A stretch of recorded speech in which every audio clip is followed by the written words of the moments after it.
My name is Folu Olatona. I'm presenting this webinar on incorrect perceptions regarding weight loss, and I hope that at the end of this presentation, you will recognize why it is difficult for people to lose weight. Many people really try, but it's difficult for them to lose weight because they don't really know the correct methods of doing so. They are following incorrect perceptions about weight loss. You should also be able to identify unhealthy methods of weight control. It's not just enough to recognize why it's difficult. You should be able to know different wrong methods that people use. People use different wrong methods. One of them is fad diets, and the other one is quick weight loss solutions. Slimming aids, tablets, syrups, all other kind of things that people do to be able to lose weight. Then you should be able to identify the general effects of fad diets. When people eat wrongly, they're following a wrong type of diet, or what is called yo-yo dieting by scientists, or fat diet. What happens? Why is it not prescribed? Why are we against fat diet? You should be able to know that today and be able to explain the specific risk associated with each unhealthy method. So I'll run through different unhealthy methods of losing weight, and then I'll mention the risks that are associated with each of these methods. Weight loss refers to a reduction of the total body mass. So there can be a loss of fluid, body fat, or lean mass muscle. When the total body mass is reduced, then we say there is weight loss. But remember that weight loss will involve loss of fluid, adipose tissue, which is the same as body fat, or lean mass, which is the muscle. So weight loss occurs when the energy intake is less than energy expended. Remember that even though energy intake should be less than energy expended, it doesn't mean that you should starve. I've repeated that several times in the course of this training. It doesn't mean that you should starve. Don't starve yourself. What you're expected to do is to eat right, eat balanced diet. You are not expected to avoid food or to skip meals. You are supposed to just eat what your body needs and eat from different food groups. Those who are involved in dieting, especially those who practice the wrong methods of dieting, after some time, find it difficult to lose weight because the loss of muscle mass and other adaptation processes in the body reduce the energy needed for metabolism. So when the energy needed for metabolism is reduced, even though they're not eating much, but they are also not expending much energy, and therefore the body tends to just remain the same and they cannot move forward in the weight loss journey. When people start a diet, metabolism can reduce as much as 15% within 2 weeks of starting a diet. So you know that when you are planning to lose weight, following one special diet might not be the solution. What is expected is that you eat balanced diet at the proportion that the body really needs, not more than your body needs. And that means that you must always combine it with exercise, because that's the way you can burn the excess energy that you consume with the nutrients needed by the body. The truth is that the amount of food that an average person needs to be able to supply sufficient nutrients will almost always be too much in energy. There is no shortcut. You must eat, and the amount of food you need to eat that will supply the nutrients needed is likely to supply more energy needed, more than the energy needed by your body. That means there will always be excess energy for those who eat right. And that means everyone should be involved in exercise. You should get engaged in exercise. Drastic reduction in food intake reduces metabolic energy needs, and that's counterproductive. So when you're trying to lose weight, don't reduce your food drastically. Just reduce gradually. When you eat and you're satisfied, then you stop. You don't eat extra, but you shouldn't follow those who say skip meals to be able to lose weight. So weight loss is difficult because many people set unrealistic and remote weight loss goals. If you want to lose more than 10% of your current weight and you want to do it fast, you are likely to be practicing a wrong method. If you are practicing a method that involves avoiding food, but you are not told to do exercise, no physical activity challenge, that kind of method is likely to fail because of what I had explained earlier. So any method that is correct would involve physical activity. It will involve a lifestyle change. So you need to embrace the methods of losing weight as a lifestyle. All the things you have learned in the course of this training, please practice them continuously. Don't stop. Don't think that after the 12 weeks training, then you will just be losing weight magically. No, you have to continue what you have been practicing that has helped you to lose some weight. You must continue practicing all of them to lose more weight, and most importantly, to maintain the weight that you have lost. Because anybody can lose weight, really. Anybody can lose weight. If you decide not to eat, and just drinking water, or maybe you're even eating vegetables, yeah, we will definitely lose weight. There is nothing technical about that. So what is important is to be able to maintain the weight that you have lost. And for you to achieve that, you need to practice the right things. You need to continue to practice the right things. Make those methods of losing weight a lifestyle.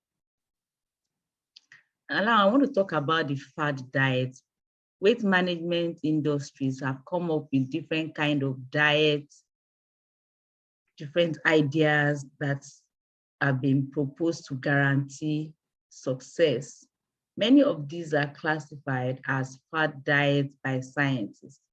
So a fad diet is the kind of diet plan where you eat a very restrictive combination of food continuously with just few foods in the combination.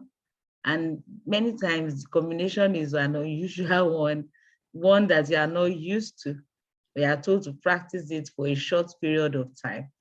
And on that kind of diet, you lose weight rapidly, definitely lose weight rapidly. But like I said, the challenge with such methods is ability to sustain the plan, ability to sustain that method, and ability to sustain the weight that have been lost. That ability does not exist in that method. It's difficult because it's restrictive. You are not used to it. It's like punishment. So it's definitely not sustainable. Most people get fed up with the restrictions, and because they are fed up, they throw the diet into the bin. They can't continue it. And as long as you don't continue the things that made you to lose weight, you would start gaining the weight back. As soon as you start and you go back to your old lifestyle, definitely gain the weight back. So all those perceptions that make you to just take a type of food for some time and you are not taking other food groups for that period, those types are wrong and they're not going to be sustainable. They're not going to help you to maintain the weight that you have lost. It's a big problem when people lose weight and they cannot sustain it. It can even lead to more problems because you are creating a bad effect on the body.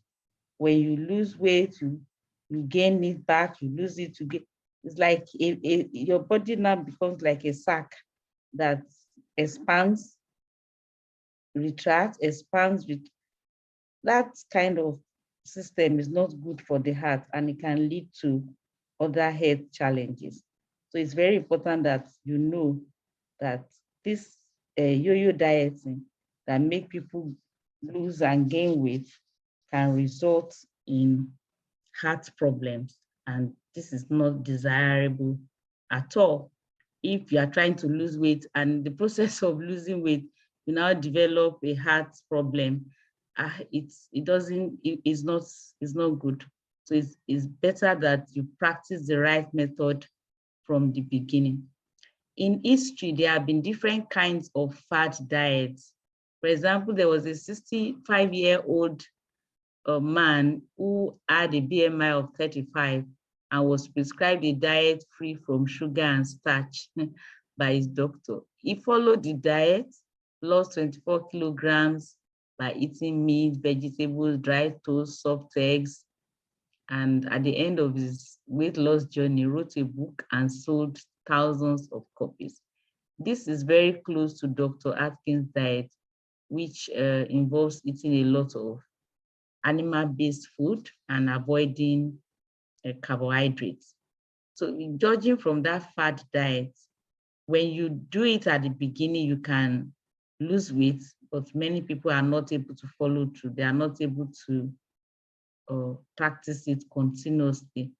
So they kind of backslide in their decision and gain more weight than they even had at the beginning.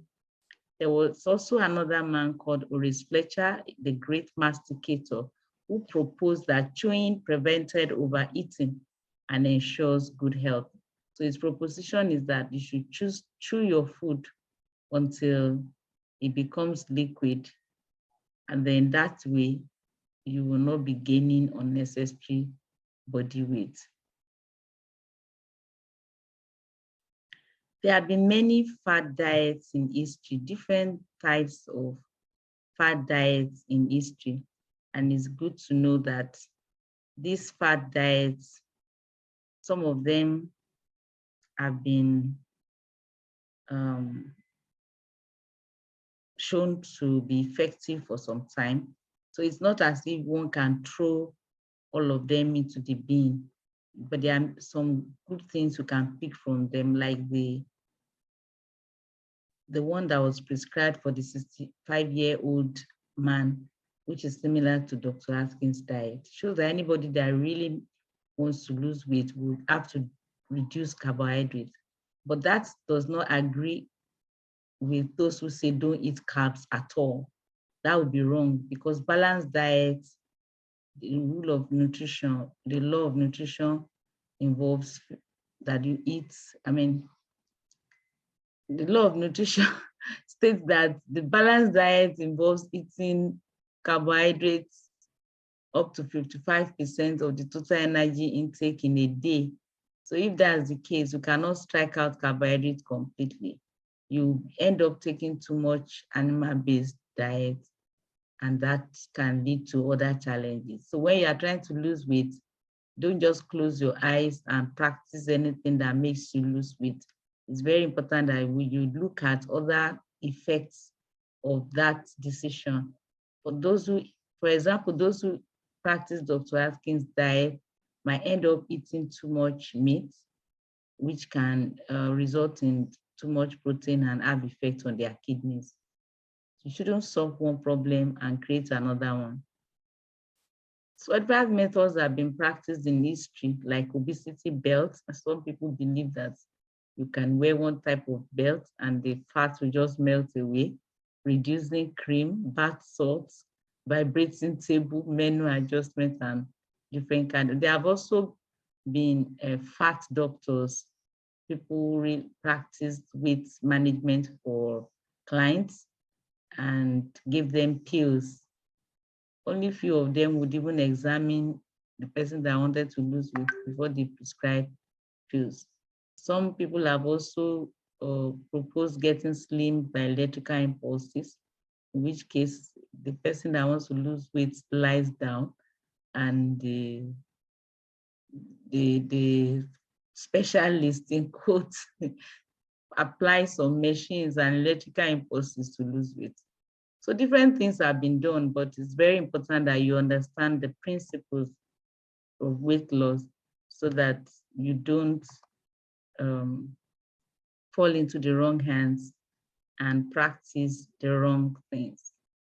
So I'm going to be showing you effect of, mentioning to you the effects of fat diet. Fat diets can cause some health problems because they cut out key foods. So they can cause dehydration, weakness, fatigue, nausea, headaches, constipation. Those are the things that fat diets can cause. They can also cause inadequate vitamins and mineral intakes. For example, if you decide to just be eating egg and meat and you don't take fruits and vegetables because you believe that there's carbohydrates in fruits, that person can suffer eating hunger. That's inadequate vitamins and mineral intake.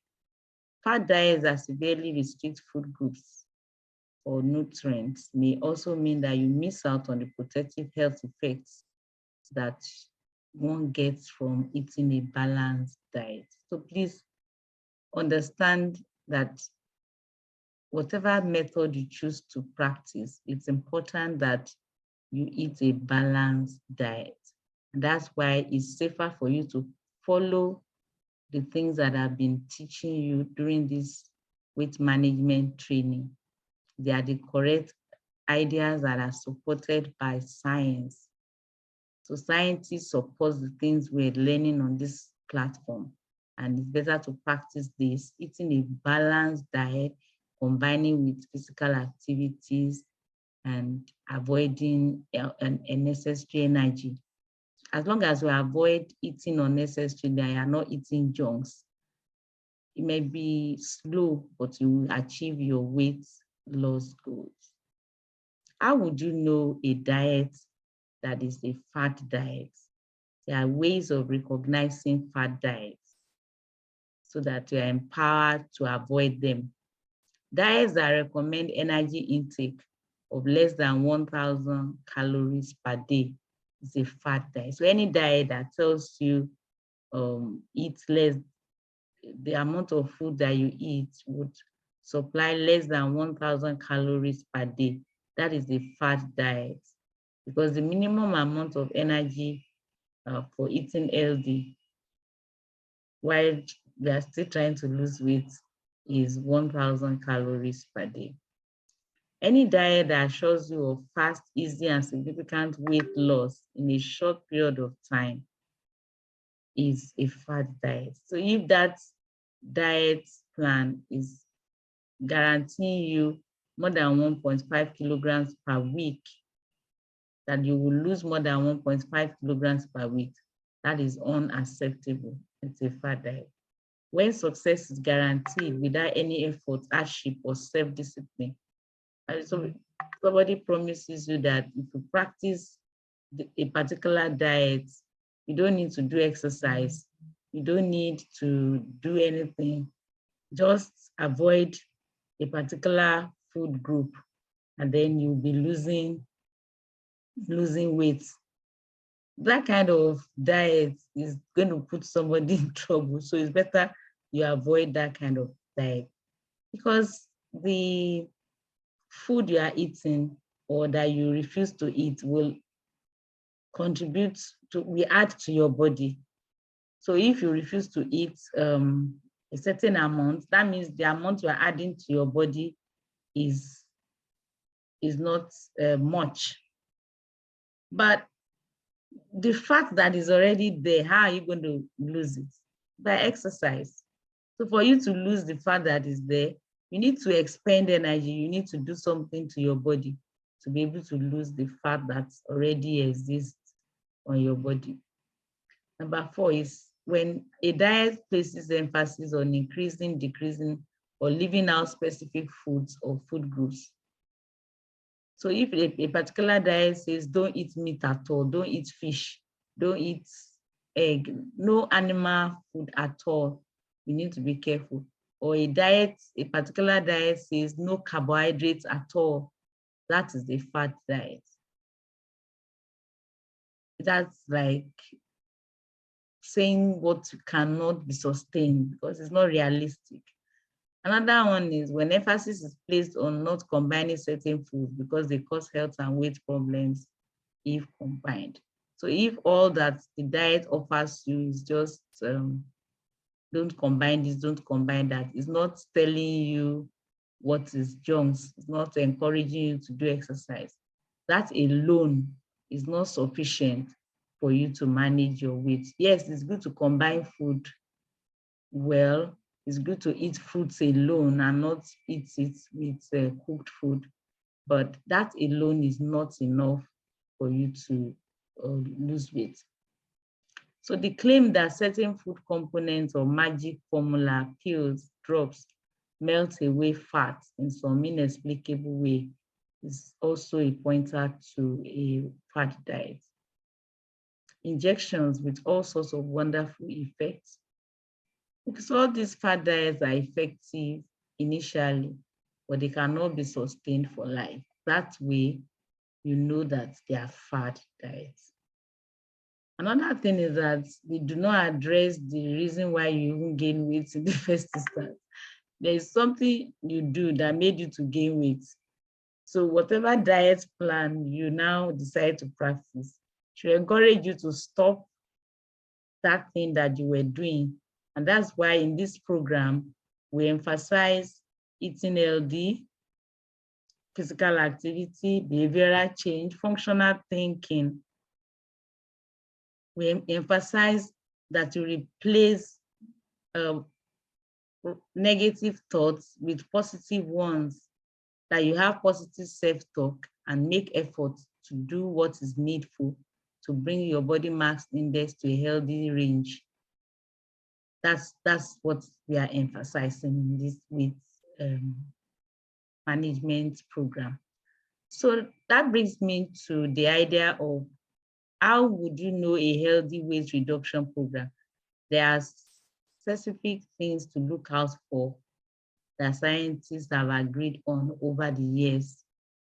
So you need not be afraid of practicing what you are learning on this program. What you need to do is to ask yourself whether we're following this criteria, that you can be sure that it's a healthy weight reduction or weight management program.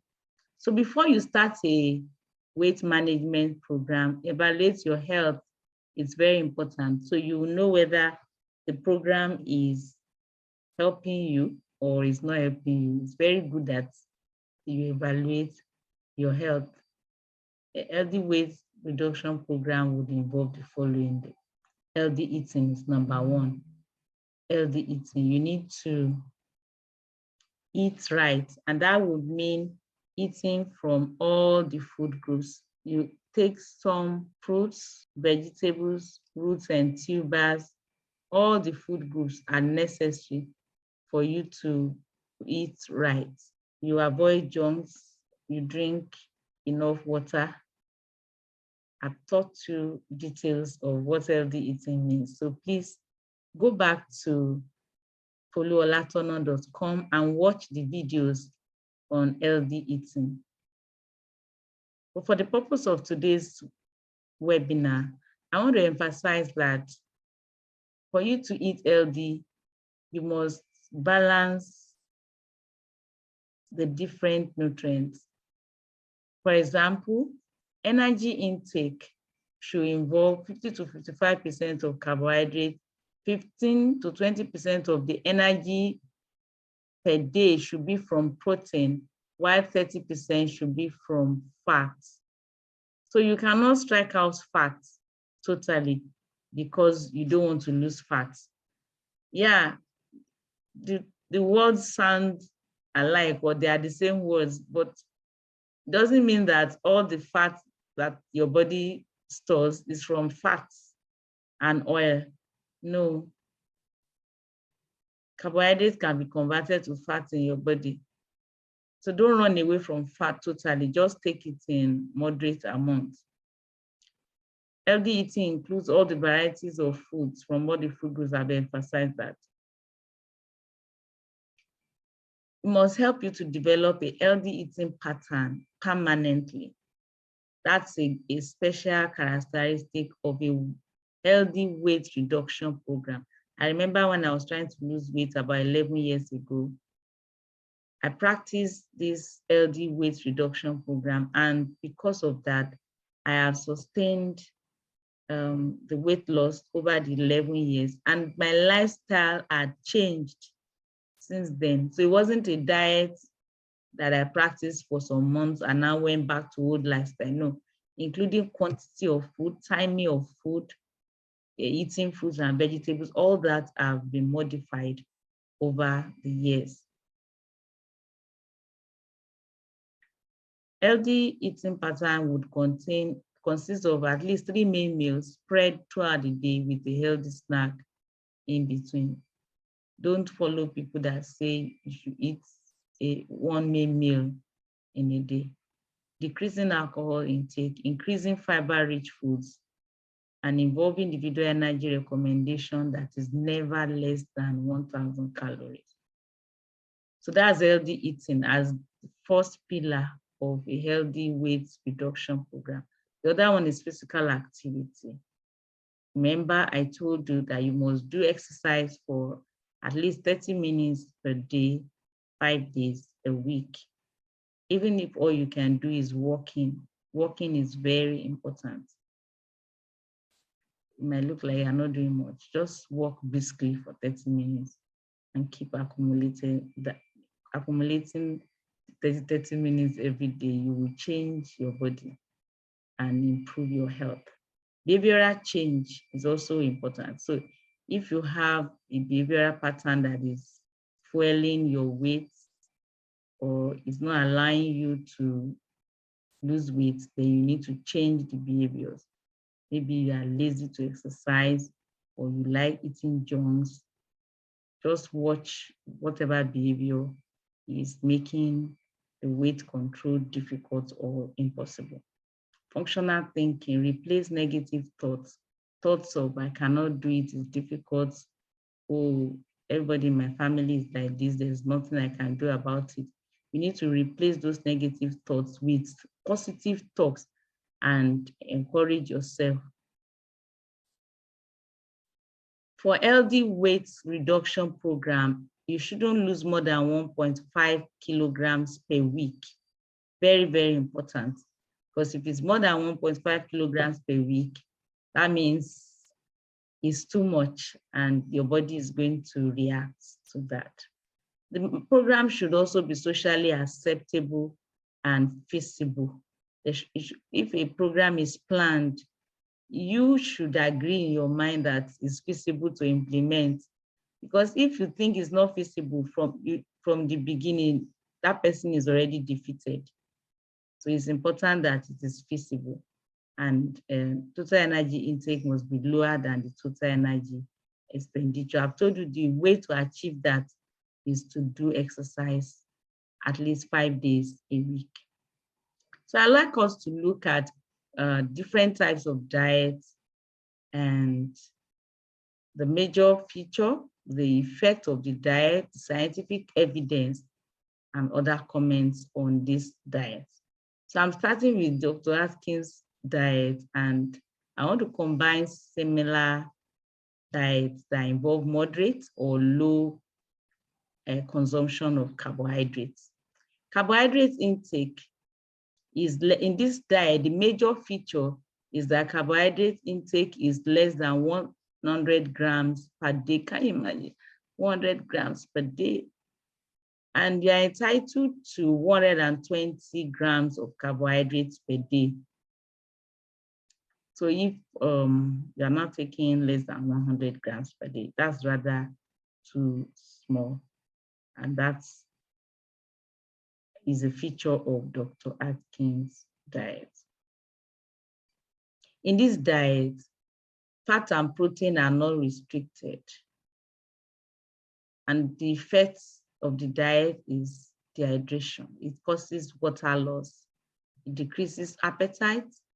There's also excessive muscle loss because they consume more of animal products. There's risk of constipation, risk of gout, and nutritional imbalances.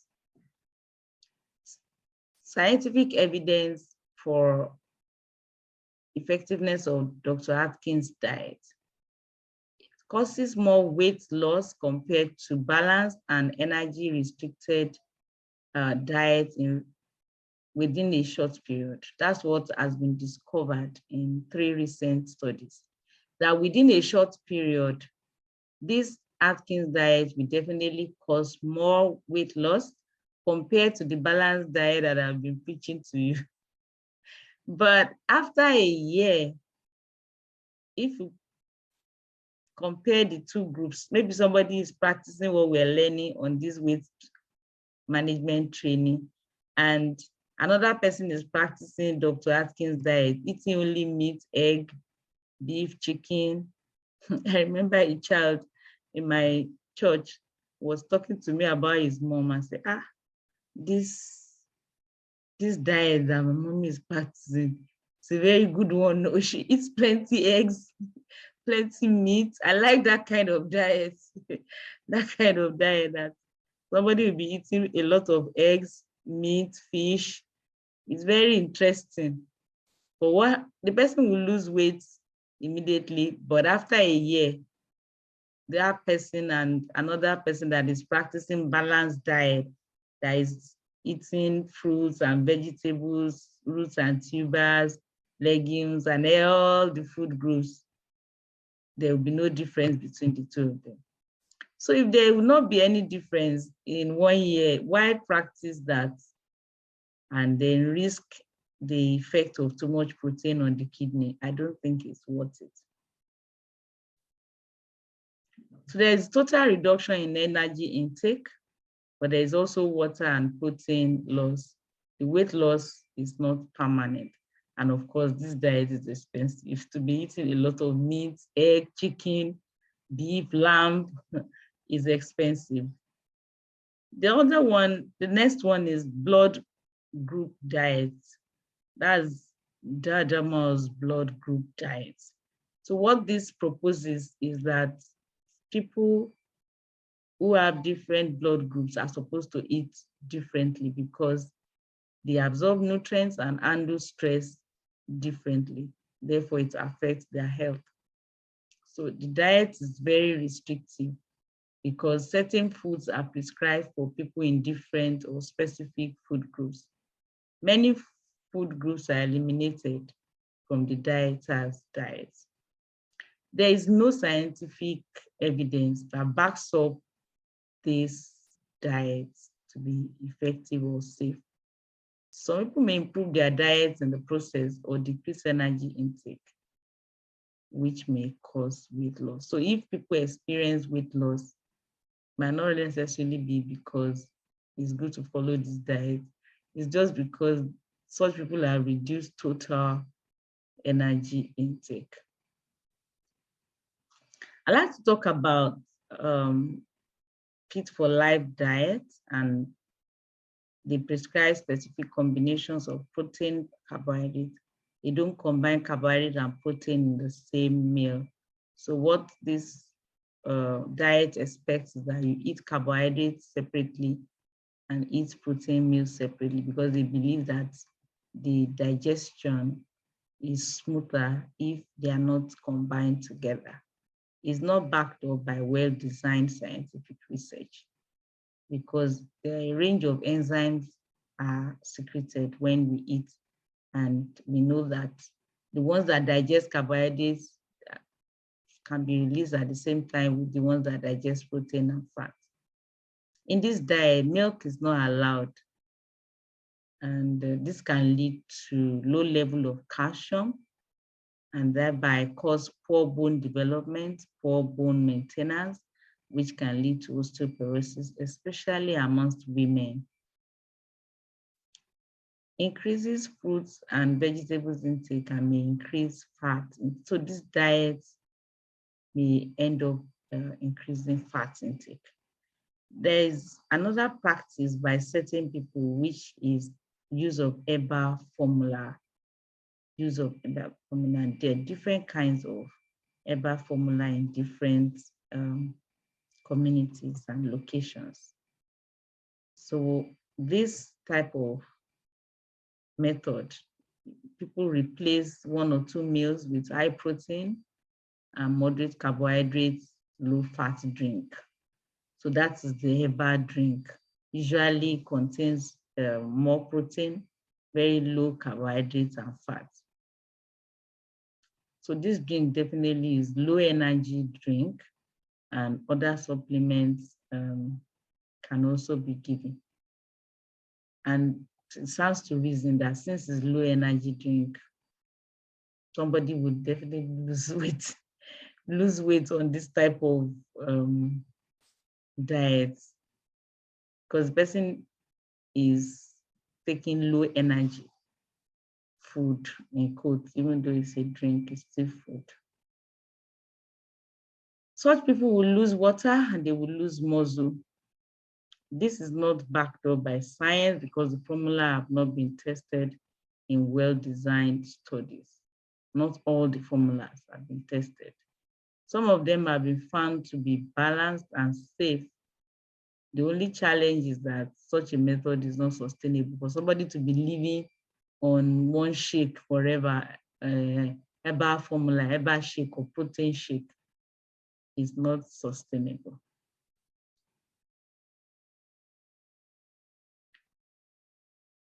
There's another type of diet called X diet.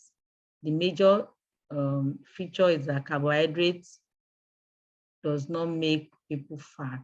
They think that it is fat that makes people fat, so they avoid fats. That's a wrong perception, and this is not supported by science, because balanced diet involves taking some fats. And science also tells us that when you eat excess carbohydrate, the excess will be converted to fat. So that's why that diet will not be effective. Because within this X diet, one of the components is that such people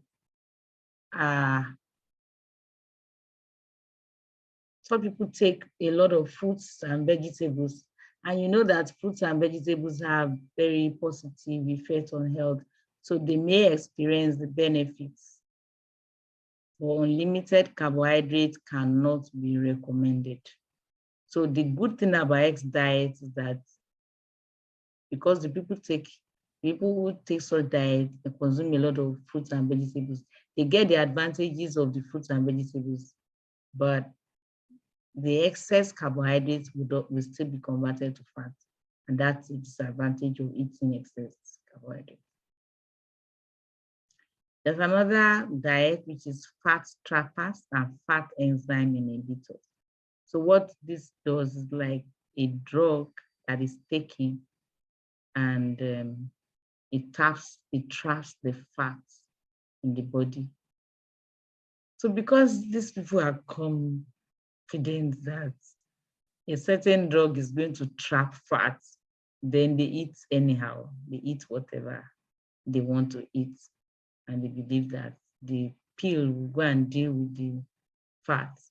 So they call it guilt-free eating, because fat trappers bind fat and prevents it from reaching the bloodstream. So in this diet, the number one effect is that there's sudden urgent need to defecate because there's fat malabsorption. And the fat malabsorption will cause sudden urgent need to defecate. There can be serious, bad smelling flatulence because the fat is not absorbed, it's just in the digestive tract.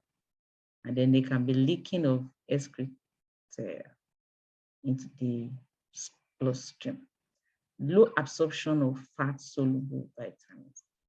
Because the fat is not getting absorbed, fat-soluble vitamins can also be compromised and will not get absorbed because they need the fat as a vehicle to be transferred. So if somebody wants to use fat trappers, fat trappers are not the problem, apart from these effects of the fat malabsorption that I've talked about. Important thing is that the person should combine it with low fat diet. So don't say because you are using fat trappers, you consume excess fat and you are practicing guilt-free eating. That's like deceiving oneself. And then for such people, they need fat-soluble vitamin supplements because they're not getting enough fat into their blood system to be able to transfer the fat-soluble vitamins. There's another diet called GI diet. That's glycemic index diet. And I like to combine the discussion on that diet with use of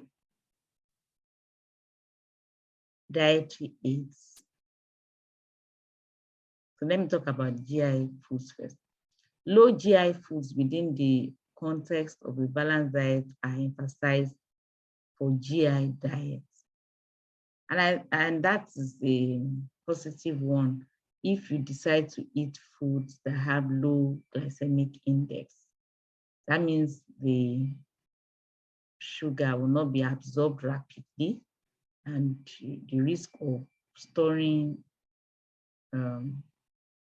excess carbohydrates and they becoming and storing it as fat to be reduced. So if you are eating low glycemic index foods within the context of a balanced diet, eating all other food groups, then it's fine. And then you remember to combine it with exercise. So that way it will not be a fat diet, it will be a good diet plan. Low glycemic index foods have high amount of fiber, which delay glucose release and absorption. High amount of fiber, which delays glucose release.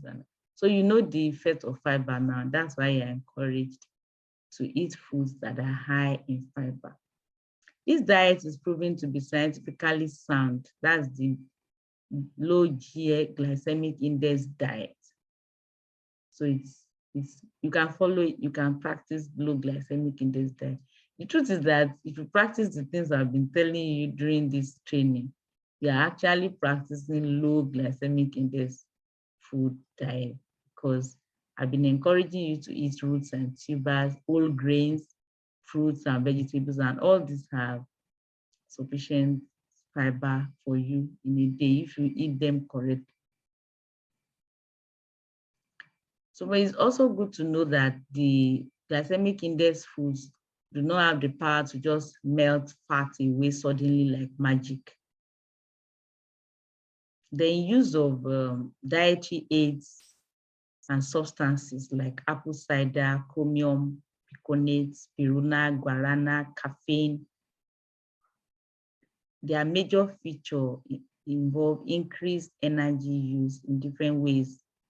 They improve metabolism, they melt away body fat. Those are the propositions or beliefs of people that use them.